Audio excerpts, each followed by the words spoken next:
Welcome everyone. For you of those that don't know me, my name's Jeff, aka Mad Hatter Organics, and this is the Growers Exchange podcast. I wanted to start this podcast to get more information out there about different growers, breeders, and industry companies.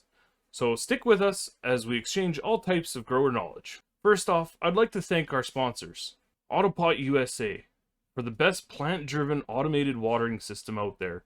Use discount code MADHATTER10 on autopot-usa.com for 10% off your entire order. And Intralite, for the last stop shop for IPM. Want the easiest way to get rid of those bugs and pathogens? Just plug in a single Intra ring light into your tent and set it on a timer. These lights will take care of business. Use discount code MADHATTER5 for 5% off your entire order over at intralight.co. Now, let's get started with the conversation. Welcome, everyone, to the fourth episode of my podcast, the Growers Exchange podcast. I'm lucky enough to have my friend Scott from ramushrooms.ca on the line today. Welcome, Scott, and thanks for showing up. Thanks, man. I appreciate you having me. This is my first podcast ever, so I'll stifle my way through it and try to give you what I came here to do. Perfect.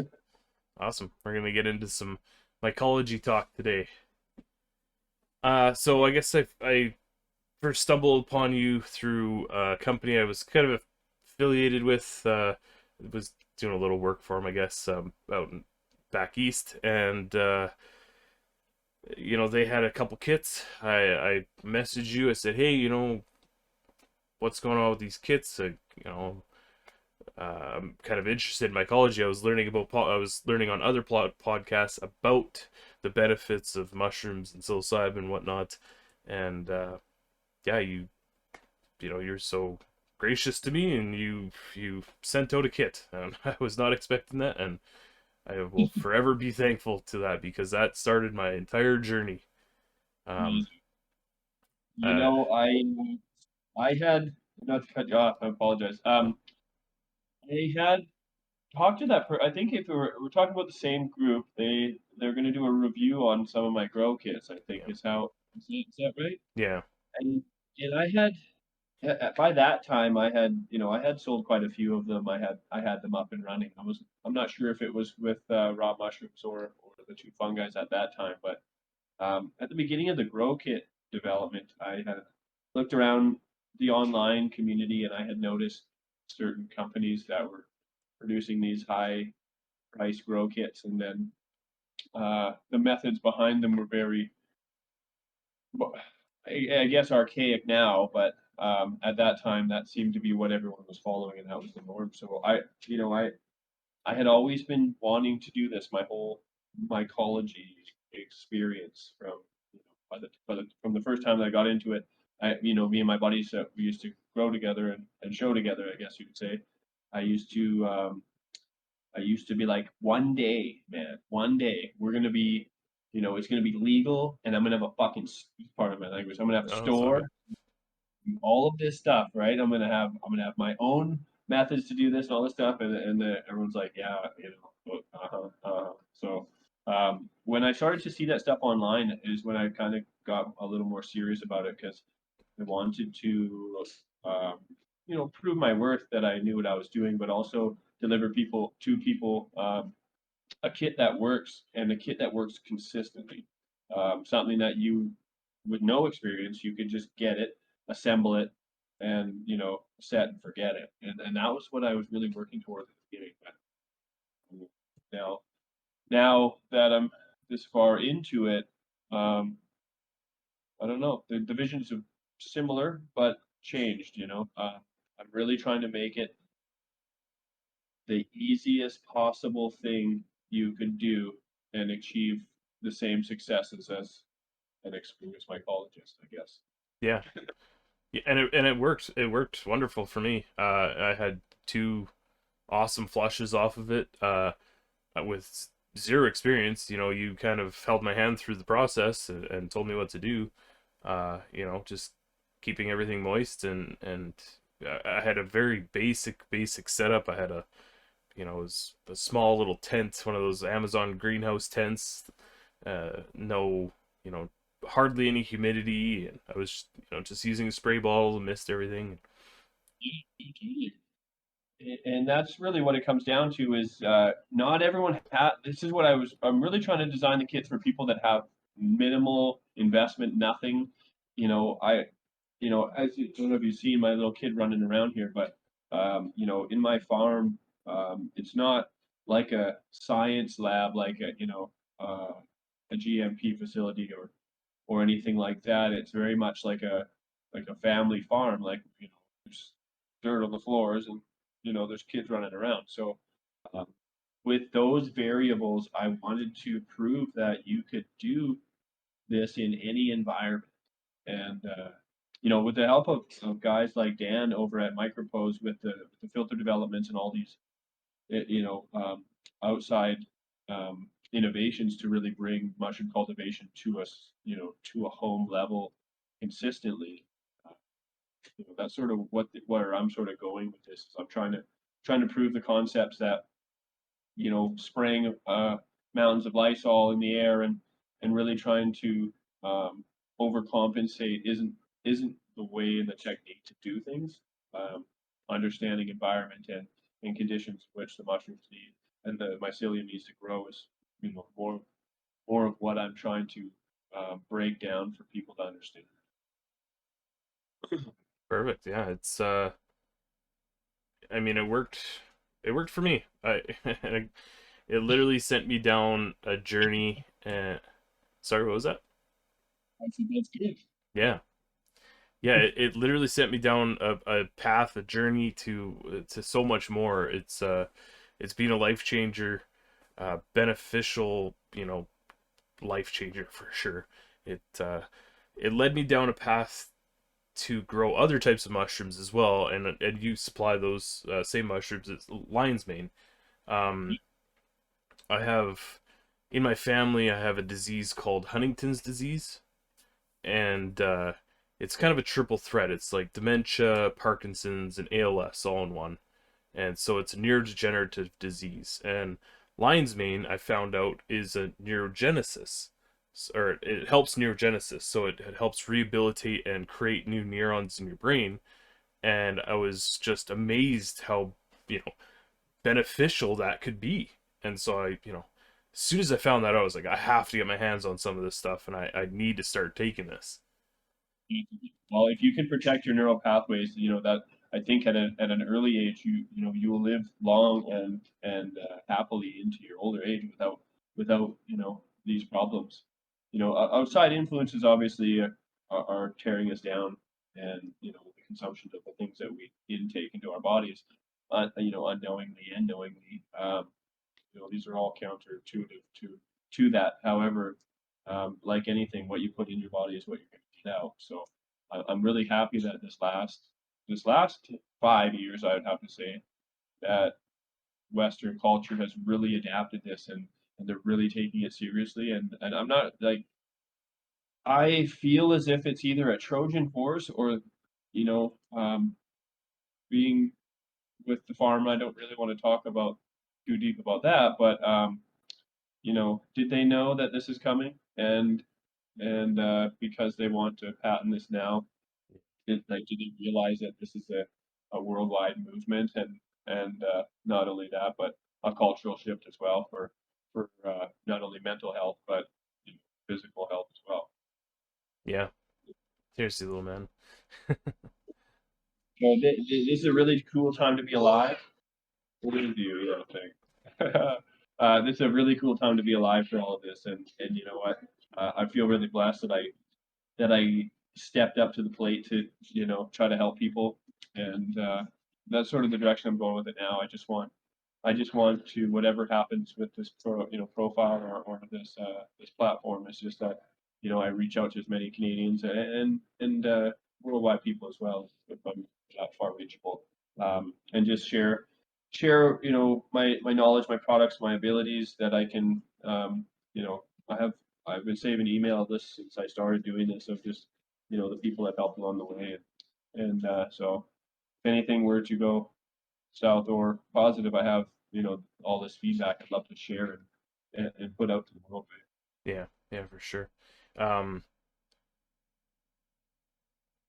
the one of the biggest things that I found helpful for me was that it was able to make myself more of a free thinker. After going on a couple journeys with psilocybin, it was it opened my it opened my eyes to the world. Really, it opened up a lot of new pathways for myself, and to be able to, you know, think freely and figure out what's actually going on in the world today. And it's kind of gone down a huge rabbit hole, and I Okay. it's been a blessing, and it's helped me out a lot for mental health. Dealing with my father right now, we just put him in the hospital. Uh, it's the I'm 1,200 kilometers away from him. Sorry. Good times for sure. Yeah, yeah. It's Yeah. the mental health aspect of microdosing is just amazing for me. It's been very I think that's beneficial. and in your certain, specific circumstance, I think that's exactly what we all need as a population, not, however vast that population may be, but, conscious people thinking ahead, thinking for themselves, not taking verbatims from, people that aren't looking out for them. And, like the rabbit hole is essentially where you want to go. It's like, I think it was Terence McKenna that said, it's like if you're going to the grave without doing psychedelics, it's like, going to the grave without having sex. Not quite on quote with that one, but I think it's a part of um, a well-rounded evolution of self, right? You come here to this planet, you evolve, you learn your mistakes, you learn what makes you tick, you learn about yourself and what makes you happy, what makes you thrive, and all these things, and it keeps you out of auto mode because this world is very driven by distraction, right? Mm, So it allows you to tune in and really figure out what it is that makes you you and whatever makes you happy. Essentially, what do you want to do? Like, what are you here for? Right. So, like for myself, like it really tuned me into what I want and what I don't want, and it's really driven me in this mycology direction quite hard. But um, it just seemed like the doors kept opening and opening. It's like, okay, well, this is obviously the direction I should be going, regardless if, um, you know, some people say I shouldn't or not. That's judgment there. But, much like yourself, like here we are on this podcast, like you probably did your first one. You're like, I like that, like it feels right. I'm going to keep going at it. I want to keep doing this. And then you get, that positive affirmation after you do one. You're like, that was awesome. You're like, they like that. Yeah. So things like that is where we should be going with is our natural our heart frequencies, and like we're recognizing like, okay, well, this is definitely my path, regardless of how difficult or how many attempts that you get at it and you find failure, right? So um, aside from the healing factors, I think it really puts forth um, people's ideologies, and again with the ego death too, it really alleviates the things that people shouldn't be doing within themselves, and they're able to find it, right? It just proves it time and time again. Like this is what this is here for, um, and I really like that. I really like that factor because I have a lot of people in my world and my circles that you know that need this kind of medication, that need this medicine for the betterment of their own longevity, and maybe even help them with things like addictions and other substance abuses that are tearing them or their family down. Right? yeah, 100%. It's I think now more than ever, everyone could benefit from, you know, just a simple microdose. It's this whole past 2.5 years of the word we won't mention. Uh, it's completely torn down so many people. So it's Yeah, and here we are. We're not out of it by any means, but like we're right in the middle of it. And here we are, with the ability to share this with more people and more people, and it's coming closer to a point where the Trojan horse is now in the building, and you know, psychedelics is inside, right? Like this is a mental paradigm shift of the planet if allow it to do that, right? Yeah. Yeah, and Canada is very close on legalization of it. It's, the Very different, research. Sorry. very different in that, yes, from the United States. The legalization, the decriminalization, those pushes are very different journeys, given two different countries. We still live in the same pop culture, however, the dynamic is different.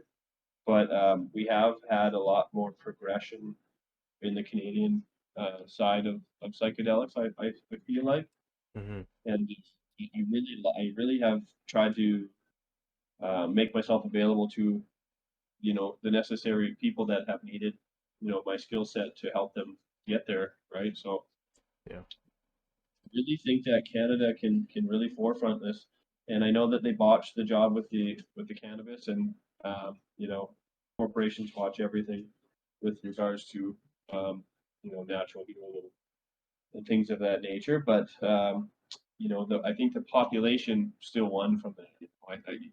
Regardless of the restrictions and all these things, the population got on a massive scale, um, now have access to medicine. Right? Yeah. I think that's where we'll get our wins from this. So Yeah. Hopefully.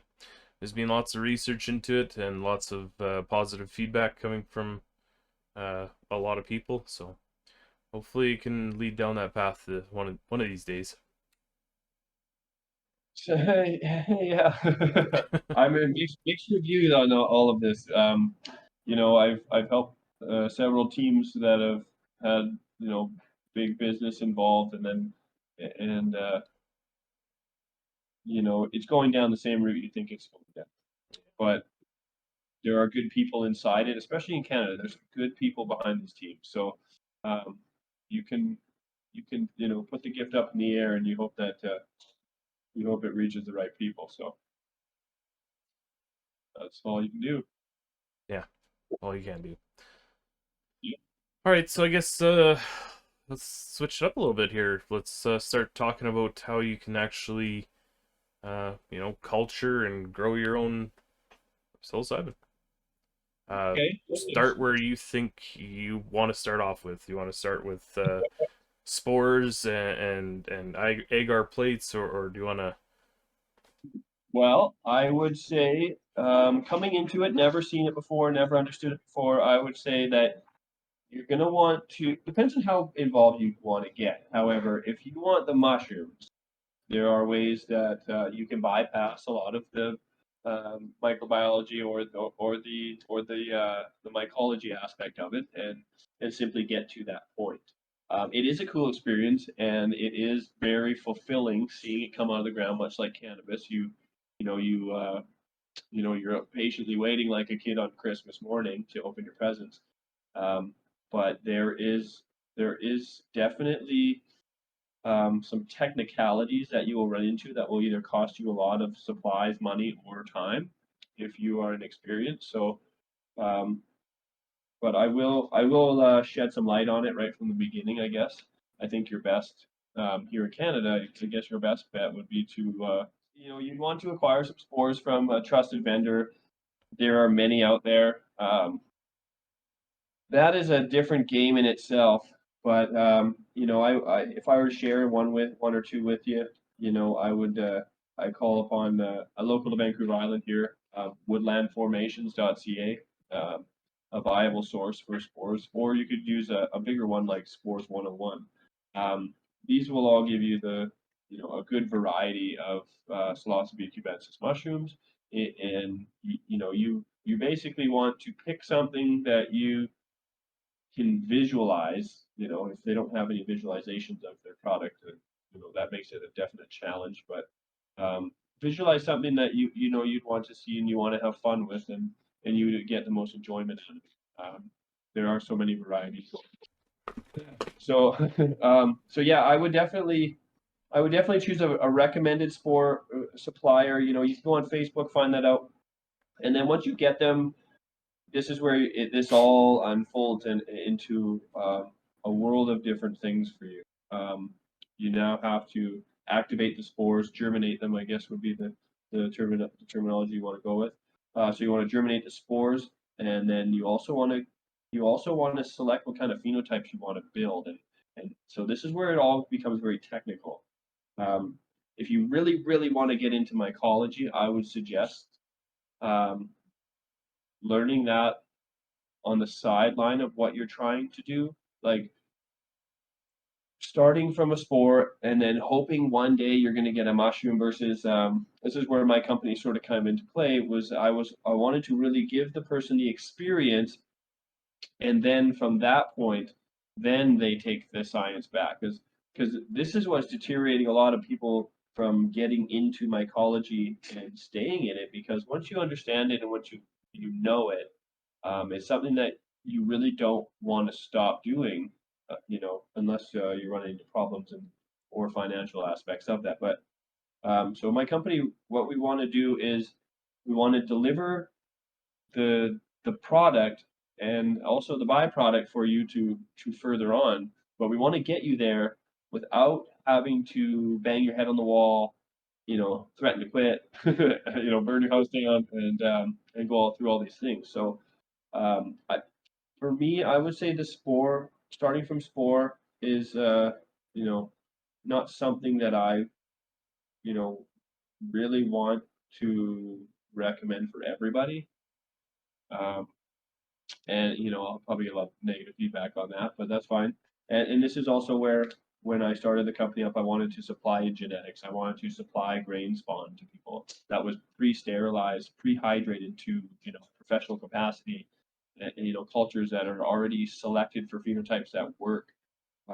So that way, when you do these basic steps, and you know your human error is the only thing that's going to count for you failing, right? So this is where you really want to start, I would say. A company like my own, or there's other vendors I won't mention them obviously because this is on the podcast that I'm on, but there are many other people out there doing what I'm doing, and they supply similar products. So uh, getting yourself a viable liquid culture will ensure that you're going to get a fruit and you're going to get a mushroom that is stably built and created by a mycologist or close to that.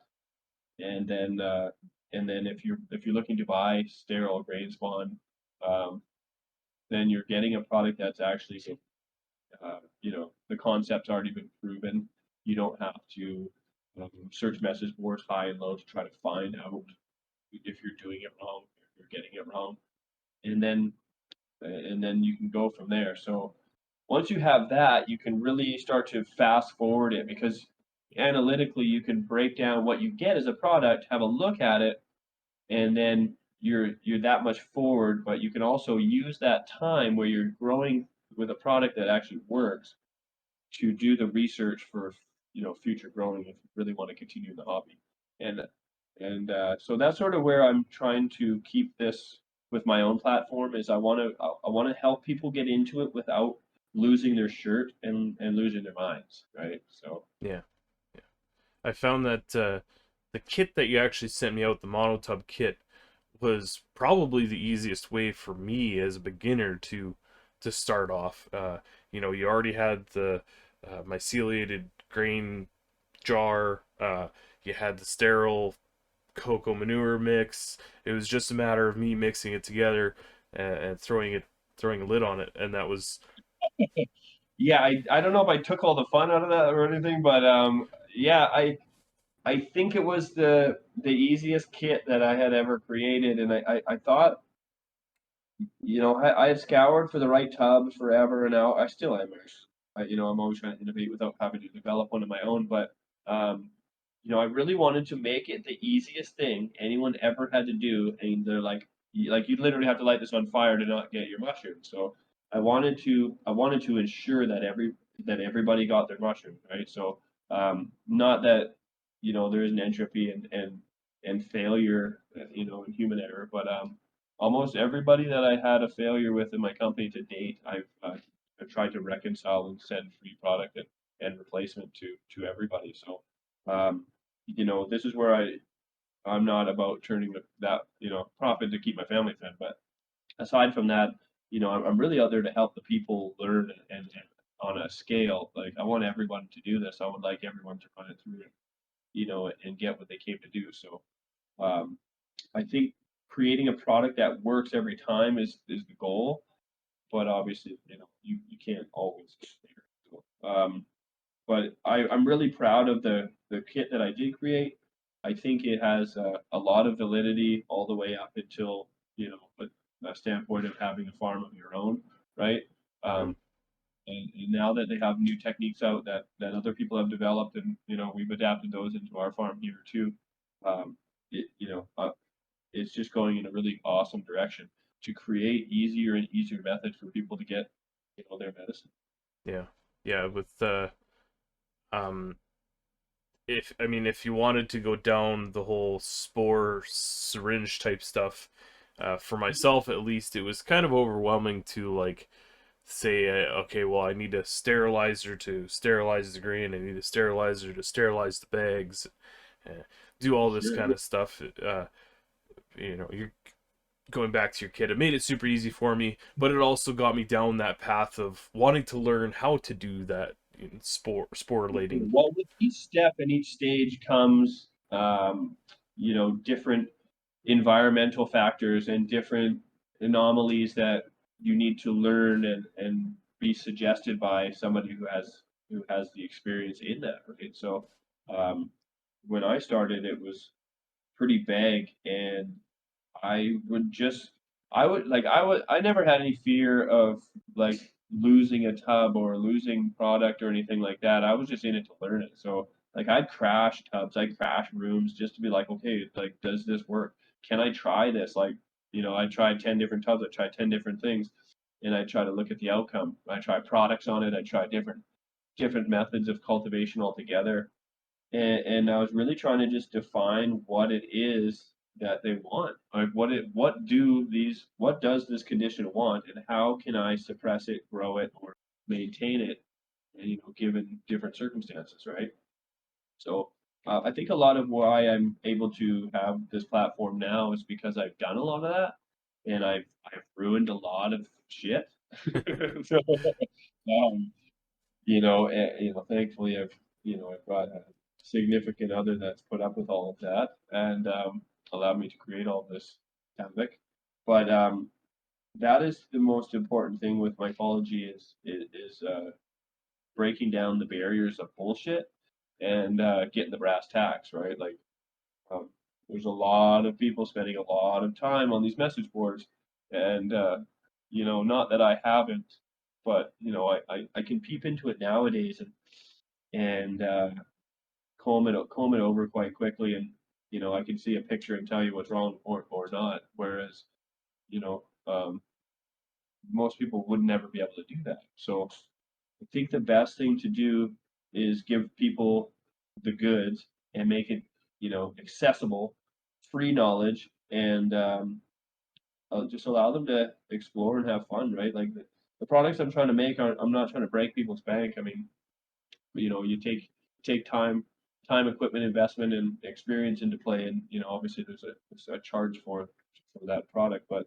um, I would sooner see somebody come out on top with you know with uh, with my product at a reasonable price than on top of me trying to bonus them on you know for my own gain. So there's a whole paradigm of that whole thing, the business aspect of things that I've really tried to consider when I'm working with mushrooms and I'm working with people that want to better themselves given different life circumstances, right? So Hmm. um, that's been like a whole nother thing in itself. Like growing mushrooms for me was always something that I wanted to do and I always enjoyed doing. And then when I started the business, it was it really changed everything.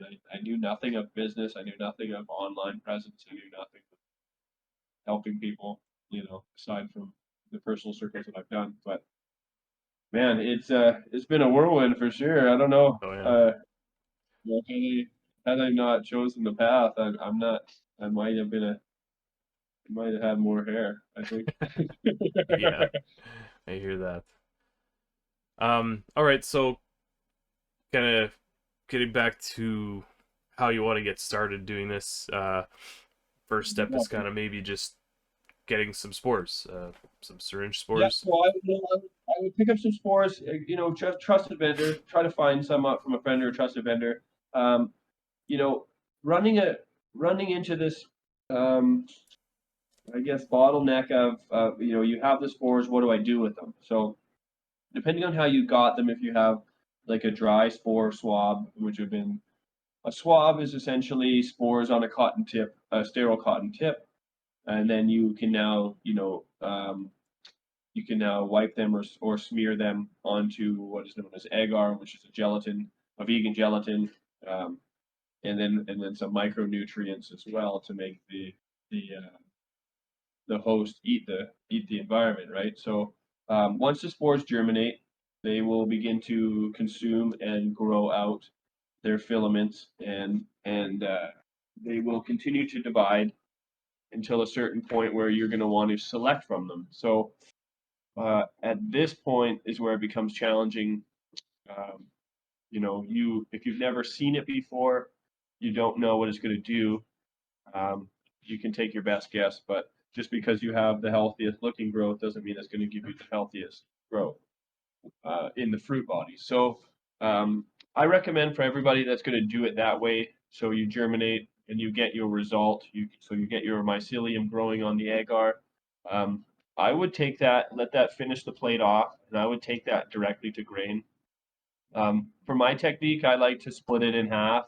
I cut it into pizza shape, 8 pieces, but I'll separate it into 2 jars. So one plate into 2 jars, and I might even cut a little sliver off and go into liquid if you're advanced like that. But if you're Hmm. not, 2 jars, one plate, that gives you a good density of mycelial growth right off the hop, and the three or four squares per jar that really evolves the development of it. And that And those jars are sterile grain, like what kind of grain, like those wheat those grain or something? jars are going to be sterile wheat grain or whole oats or rolled oats, or you can really use anything. There's people using the craft dinner that I've seen lately. But I think the most important thing is the hydration capacity of that grain berry, and also uh, the cooking duration, the sterilization duration of those berries. So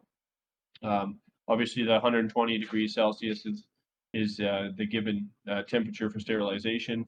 Um, this this is also where things become complicated because you can run into your elevation differentiation as well as time. So undercooking versus overcooking, which can you know um, oversaturate the polysaccharides and gel out your berries and render them unusable. Hmm. So this becomes very complicated. Yeah, yeah.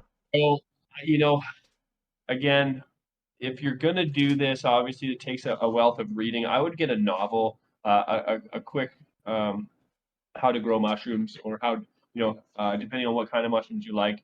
I'd start there and read that kind of text, or message boards help. But if you're wanting to dive in and just learn mushrooms simply, even on my website, I've got a blog section or a learning section that has full SOPs on how to do that properly. And it's very, very cut and paste, very easy to read. I wanted to make sure that people could understand it and digest it. So, without going on too big of a rant trying to tell you about every step, you could find that there, or on other people's websites. They have this kind of information. I think your best bet would be to understand what each step is called and the terminology behind Mm-hmm. it. So, as we went over this over in our chat, right? So, the grain preparation would be the first step that you want to learn when you're getting into that. And then your agar, you're preparing your agar. So you can buy pre-made plates. A great company, Tip of the Cap Mushrooms. They supply sterilized plates that are ready to use. They have a variation of different nutrients, micronutrients that they have for those plates. So um, there's ways that you can source out what you don't know to be able to get you into the hobby um, quickly and efficiently, right? Yeah.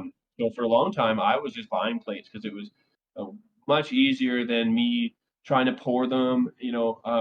For a long time, I did this under what's called a still air tub, which is just a clear tub upside down, two hand holes in it, and then it's a still air environment. So um, I was working in that doing my cultivation for many number of years, just like that, and it was more challenging to try to have my agar poured while underneath that. It made no sense, and then I was having problems doing the agar pre pours in the sterilizer because they just weren't going very well for me. So until I developed and learned a little more technique and a little more skill, I was just purchasing them, which worked out great. So at that point, I know I have a product that works, and then I have spores that I also, acquired from other people as well. So I know that they work. So now I'm in a surefire way to get this thing started, right? So I think outsourcing things to. So I for the beginning part, I would outsource your grain, your sterile hydrated grain. I would outsource your, agar plates if that was to be a thing. And then once you have that, you're good. Like you can really inoculate your own sterile grain jars with your agar once you've built and you've created it quite easily. It's just a careful, watch a couple videos and follow the technique of it, or read a couple blog postings about it. You can figure it out.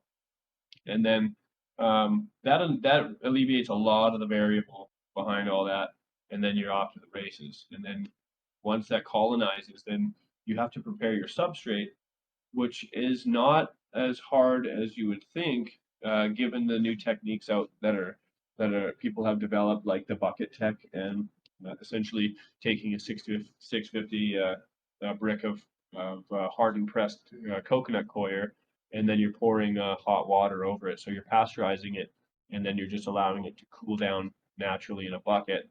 And uh, and this is almost a surefire way that you can hammer a substrate together effortlessly, without adding nutrient or overcomplicating things, and then you still get the mushrooms you're looking for. So there's certain techniques that I would definitely bypass just to keep things moving. And then as you become more interested and as you become more well-rounded as an individual in the mycology, then you can, take your learning to a deeper understanding, right? Yeah. Yeah, so that's sort of where I would lead with that one. Um, I even come equipped with just sterile grain and liquid inoculations. I find that's the fastest, easiest thing that anyone can do is stab it in there, 10 mils of liquid inoculant, and then you start getting results within, you know, uh, 4 to 5 days, right? So I Yeah. think that's I think that's the fastest and the best way to go about it. And I know there are some legal issues in the states with people doing that, but here in Canada, we can definitely do that, acquire those genetics, and make it happen without any, um, without being reprimanded about it as a company like myself. So Yeah. I know that I have those up available, and I'm going to continue to develop those so people can have more variety, more stable genetics. I want to make sure that everybody can access the abundance, and you know, when they're fruiting their mushrooms, they're really getting what they thought they'd get, right? Yeah. So this is the thing about mycology is it's kind of challenging in regards to what you think you're going to get versus what you get. Yeah. So um, you, you can think you understand it, and then you're like, okay, well, this is going to be no problem, and then you don't get what you're expecting, and then this is also creates a lot of havoc and hardship. But um, having somebody develop it for you until you have your 20% that you're developing yourself, and then you win at that, then you start to take over more of the task, right? So Yeah. uh, yeah, I there's there's a lot of variables in this, man. I don't know what stage you're at now, but are you still you're still cultivating right now? No, I kind of just been on the wayside, man. I've got so much built up that I just kind of I don't really need to. I don't like I uh I Yeah, mean, I well, would love to. I love the whole aspect of growing them, and it's just fascinates me. But one of the biggest things for me is, like we talked about before, is human issues, right? It's not being sterile enough for in the environment that I was growing them in, and obviously growing other medicinal type plants. Uh, I've got a lot of trichoderma flying around in the air. I grow all organically, so there's lots of different bacteria all around for me right sure. now. So Well, try this is another thing that I've been working on too, because if as you can see, my door's open to my lab, my kids running through in those dirty slippers and transferring all kinds of filth and disease around the area. But that hasn't increased my sterility or lack thereof. That hasn't increased or decreased my losses or uh, my positive growth at all. And this is what I'm learning about it is that um, even though you may not think you may have learned uh, through other people or just what you've read that your environment needs to be this, your environment needs to be that. There's only certain steps and stages of the technique that need to be a certain condition in a certain way, right? So um, I would really like to put together a class or some kind of instruction to break that down for people. And as I mentioned before about the brass tacks, I'd really like to cut out a lot of the horse shit that is floating around that is causing people more hardship than it needs to as well. So this is sort of what I'm working on for the new year is we're going to try to put together. I'm not sure about like the editing and everything yet, but I'd like to do some um, small technique or small video skill sets and really try to break through um, what it is to do mycology in a lesser environment, right? So, but realistically, versus any sort of pompous ego attached to that. I just want to show people that you don't have to have a certain level of you know um, falsified cleanliness to maintain and have you know um, successes that are repeatable. So yeah. Yeah, yeah, I've had good success with the kits that I did have, and I got into a couple of flushes, uh, but it was completely human error. It was my fault. It was well, I've got nothing lives forever. Obviously, as the mycelium weakens, it will break down and it will start to decompose. So, at some point in every flush, you will rid of the cake or rid of the mycelium because it's either lack of nutrition or it is starting to decay from anaerobic activity or molds, right? So, yeah um, I think that the fear of it is really what gets a lot of people. They're like, oh man, like you know, I can't do this anymore because it's my environment's so dirty. But it's really it's just not a lack of understanding to you know give it exactly what you need to give it, right? So yeah. hopefully in the new year I'll have a couple cool videos. I don't know, maybe work on that. I could use some insights on video and stuff 'cause I'm terrible at this kind of stuff. But yeah, I'm an ideas guy. I'm always trying to think like 1,000 ideas, put 10 to hmm work, probably get another 10 or another 1,000. So Yep. um, yeah, I think I've got more ideas than I've got you know um, minutes to do them. So I hear that. I hear that. Uh, yeah, okay, so you got your spores, you got your grain, you got You've injected your grain. You've got all the mycelium is grown in the grain, and you've got your sterile substrate as well. It's a cocoa and a Pasteurize their substrate, right? yeah. So we don't need to sterilize it. We'll just want to pasteurize it. So um, we just want to suppress the microbes in it, the negative bacteria, and then we want to plant it. So once we get to that point, we have our jars. I think we've got our jar of mycelium. There you are. Yeah, And I don't have the beautiful. substrate bag with me, but usually you'll have it in a jar like this. You'll have maybe not have a plastic lid, but maybe you'll have another style of lid. I'll show you here.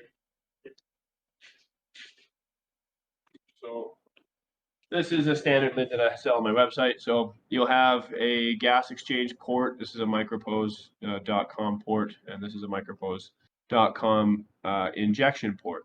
So you'll inject your spores or your liquid culture through here, and then as this consumes the grain and starts to eat it, you'll have here the finished product. You will have a byproduct of CO2, which is going to build and either suffocate, or you'll have this gas exchange hole, Mm. which will allow it to maintain an aerobic environment to be able to continue thriving and consuming. So once it gets to that point, you have this product here, and then you're basically going to just want to shake it up and break it up. So um, these all um, these all grow from the apex, which is at the very tip of the mycelial strand. So when you shatter this, each one of those shattered apexes or shattered strands becomes a new apex, and then it creates mycelial growth at tenfold as fast as it can go. So you really just want to shake it up. I usually use my hand and flip it once, flip it twice, and then you've got them all ready to go. So if you want to be able to pour it out, or else you're really gonna have a hard time. Some people don't shake it enough, and then they have hard clumping and they can't get it out.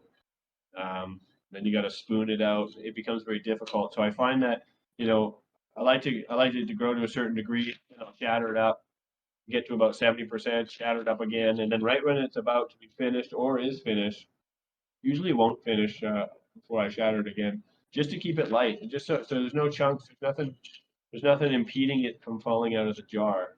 Um, in retrospect, going back, I've just got thousands of jars, but had I started in the beginning with the wide mouth jars, I think life would have been a lot easier as well. Oh yeah, yeah. But uh, grain spawn, you usually want to have, say, a 50-liter monotub. I would use minimum, 2 liters of spawn. You could use a bag, a 3-liter bag. So um, this is a colonized grain bag of mycelium. Now, On do you do like a 2-to-1 mixture of substrate to uh grain? I'm a little off. I would do, to be honest, I'm almost 1 to 4. But for starters, for production, on a small scale, and you want to definitely see results, I would give it high nutrition. So I would do 1 to 2, 1 to 3.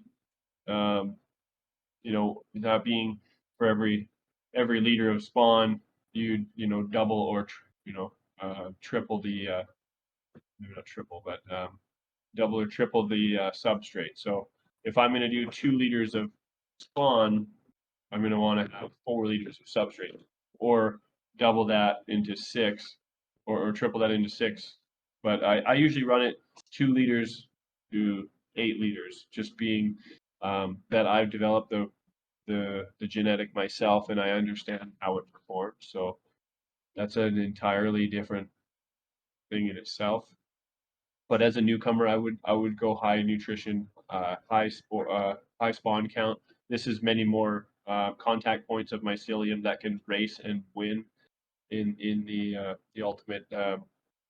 ultimate race for ground, for substrate, real estate. So I think that's sort of where I wouldn't deviate off of until you understand is high substrate, or high spawn nutrition, and have a well hydrated substrate that'll give you everything you came to do. So Yeah. And that substrate is like a cocoa and a manure mix. That varies a lot depending on what Yeah. you want. But as a beginner, I would just stick to cocoa. You can add some gypsum in there. That there's some calcium. Um, Not really needed. All you need to really do is have cocoa to start. If you want to add, vermiculite or a lime as a pH buffer, you don't really need to with just a cocoa. Not until you start adding nitrates and uh, and other additives do you really want to start playing with that. So just straight cocoa, pasteurize it with hot tap water. You can boil the water, to a certain degree. 176.4. I wouldn't go higher than that. But and then just allow the bucket to cool down before you start planting, and then measure it out into another bucket or a bag or weigh it, and then plant it. That's the best part about it for me is planting. Really, I like to really detail my tubs and clean them and prepare myself. Right, you get in your zone, you wipe everything out, you use your alcohol, and you comb the line. I use a liner, which is essentially a plastic liner which adheres to the substrate, and then it reduces the microclimates as the substrate shrinks to Hmm. prevent mushrooms from growing underneath or on the sides of your Yeah, cake. side pinning. Yeah. But people are up and down on this as well. But as a newcomer, I recommend a liner, being that you won't likely understand that to the full capacity, right? So um, having a liner there, you get it all wiped in, and you suck it. What I like to do is I like to spray it with water, and then I set it in there, and then it sucks to the tub, so there's no falling or lapping of your liner, and then you can empty it in there. So I usually do my spawn on the bottom. I smear it all out. That way I can see if there's any clumping. Then I smash the clumps down to the best of my ability, and then I'll add my substrate, and then I'll turn it. So what you want is a homogeneous mixture of the substrate and the grain. You want to make sure that they are, evenly dispersed throughout, so you're not having big chunks here, little chunks there, or no chunks anywheres. And then, and then once you're happy with it, it's like almost like butter in a cake. I like to level it out nice, tamp it down, as neatly as possible, and then, like a cake, you put the lid on and you put it in, its resting ground. So and then so that for me, that's the best part about it, aside from the fruits, obviously, and the experience. But taking the pride and taking the care of what you're doing, um, you really get to prove that there. And what you put in is what you get out, right? So, Mhm. um, I think that's a really cool part about the mushroom growing that I like to deliver to people, is giving them, their own planting and um, their own experience, right? Like it is you, essentially, your energy going into it, right? So Yeah. Yeah. So, like from my experience with monotub, um, mixing the grain and the substrate together. Uh, we won't get into all the little nitty gritties about it. The tape and the spore tape and everything. Just there's lots of YouTube videos out there. I even have one that I did of your one of your tubs. Uh, okay, um, yeah, there's lots of YouTube videos on how to build an actual mono tub. Um, serious, and that's a sort of a journey on your own to decipher, or if you're like, sometimes people will message me and I try to help them to the depths of my existence, but you know I have 30 of them people messaging me, and I'm often have my own other jobs and yeah, things to do. So yeah, and there, some people really get my help, and then some people are like, oh, well, you don't have help. yeah, yeah, and there is that SOP on your website as well. I've gone back to read through it a bunch of times. It's helped me For out. So sure. And I've been updating that. I've been changing things. I've got for each one of my grow kits now. I have a better revised understanding for people, and then I also have SOPs now that are there in the learning section for people that want to, take it to a little more intelligent level. So, uh, the hardest thing for me is finding time to write the content.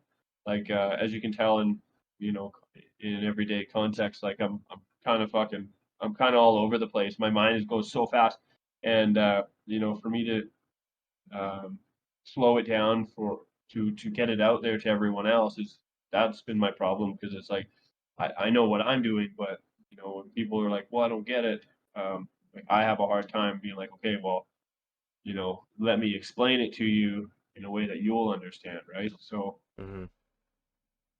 that's sort of what I'm learning in myself now is um, how to deliver information to people that they can digest it without you know um, without them without me having to constantly revise or even just not be able to get it out. So that's Hmm. sort of my mission the next year is to be able to help more people with what I've accumulated as experience and knowledge, but make it available. I need to sit down and write it out. Yeah, yeah, I hear you. All right. Time.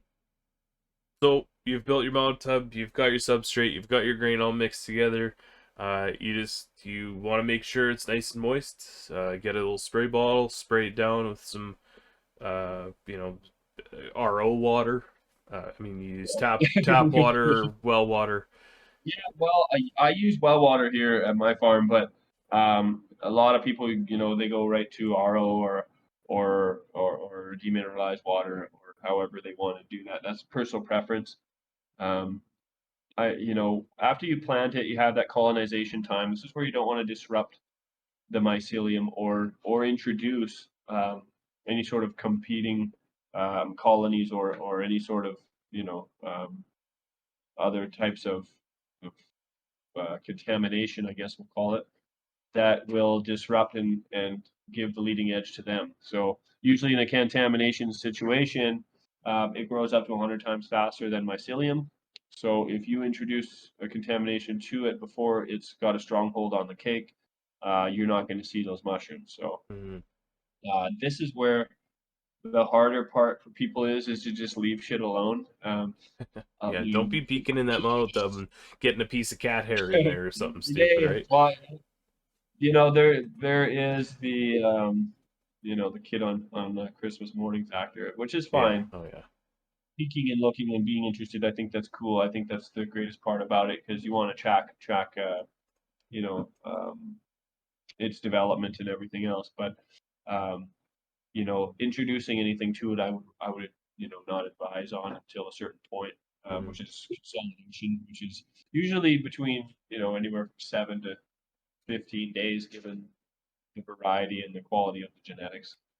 So this is I usually just say 7 to 10 days on a rough estimate. So after a week, check it out, have a look at it. Uh, what is its standpoint, right? So you want to assess it. You want to see what has happened in those 7 days and where are we, right? Because this becomes the point of now you need to recognize signs and conditions of your cake. So this is why I wanted to teach people to get to this point because this is the most critical point of um, it's less it's more of the biology of things and the understanding for people is mostly gained through experience, right? So um, without that, you will never get there. So I really want to get people to this point where they're able to have their grain workout, have their genetic workout, have their substrate workout, essentially, if they don't want to do it themselves, and get to this point. So at this point now, you're now observing, you're writing data, you're creating the research, right? So this is what it is to grow a mushroom. This is how we get the mushroom. These are the environmental factors. This is what they like versus what they don't like, right? So if you can handle these, then you can take your interest into more of a science approach. And I think for me that's what I want to share with people is that start at the tail end and learn the understanding of the fungi, get a feel for it, grow it, consume it, um, get a better understanding of yourself and what you want from it, and then take it from there, right? So Yeah. yeah, Yeah, it's definitely been an awesome learning experience watching the mycelium take over that substrate and cake up, and then over that 7 to 10 days, little pins start to happen, and you're just like you said, a kid on Christmas morning, you're peeking in there, seeing how many pins you got started, and then within 3, 4, yeah. 5 days, as you're misting, it's just like an explosion of growth, and you've got too many mushrooms to know what to do with now, and it's you And know then, yeah, this is another thing about it with you can all with a company like my own, it's like I almost can work myself out of clients again because it's like how many mushrooms does an average person yeah, eat? yeah, yeah. Okay, so you now have a half a pound of mushrooms, and it's like you're good for the entire year. so, Yeah, so fortunately for myself, I turned everything into microdosing caps, so it's definitely uh, I'm I sure can just go goes to through it me. pretty easily with doing that. So But yeah, so like there's also factors like that, and like how much does a person really need to have or sit on at any one given time. I do have a couple concepts that I'm working with for the new year on how to evolve that into um, like rotationary um, harvesting and allowing people to get onto the program where we can work with you and develop you into being able to achieve that each round or month if it were to be that. So there's some big things coming up here in the next year that I'm going to share with some people and share with the community and see how it's um, recepted or accepted or rejected. So yeah, interesting times. awesome. All right, so we've been kind of going for about an hour now. I kind of like to keep them around that hour mark, but where can people find you if they have any questions? Obviously, well, I'll leave all the links down in the comment section or the description section below. But where can people find you? If you're in Canada, Well, obviously you can yeah, get I'm everything on from the him. west coast of Vancouver Island. You can find me at rawmushrooms.ca on all handles. Rawmushrooms.ca. You can also go to my website, http rawmushrooms.ca. It's very simple. Reach out to me in my emails, DM me on my Instagrams. I'm more than happy to chat or even just open up some network. I'm often doing this, plugging away in my own little world, but it's great to reach out to people like you have.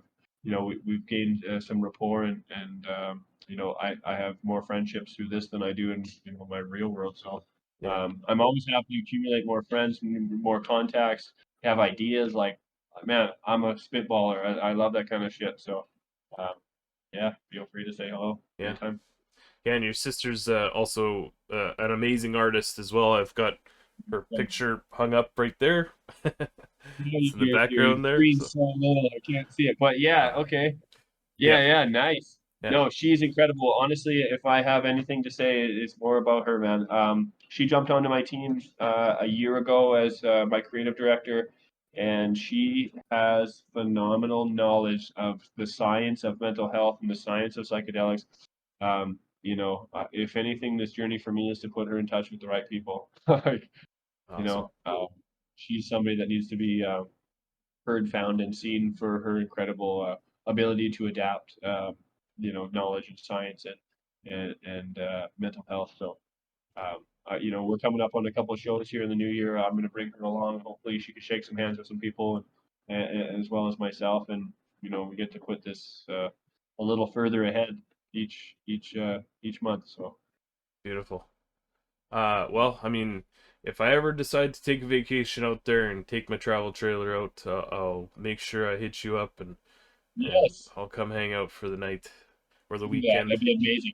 Yeah, Oh man, we'll go on the boat. We'll have a blast. Yeah, we'll do awesome. something great. Yeah, maybe we can hit up some salmon fishing in June.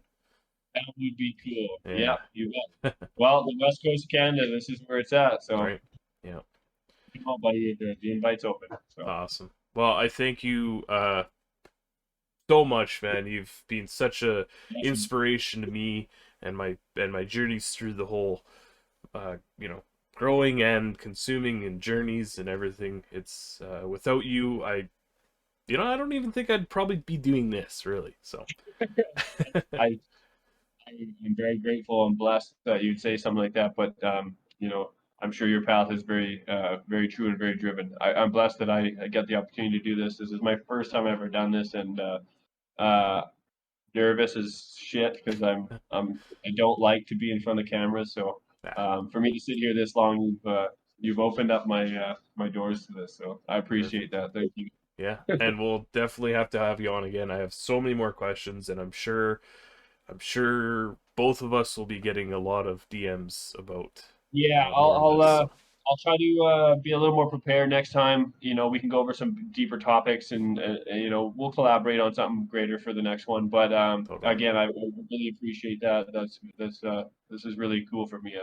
I'm blessed to be here. awesome, man. Well, appreciate you, and I hope you have an awesome night, man. Thanks for coming You on. too. Merry Christmas to you. I know everyone's going to the holidays. Merry Christmas to everybody. Merry Christmas, man.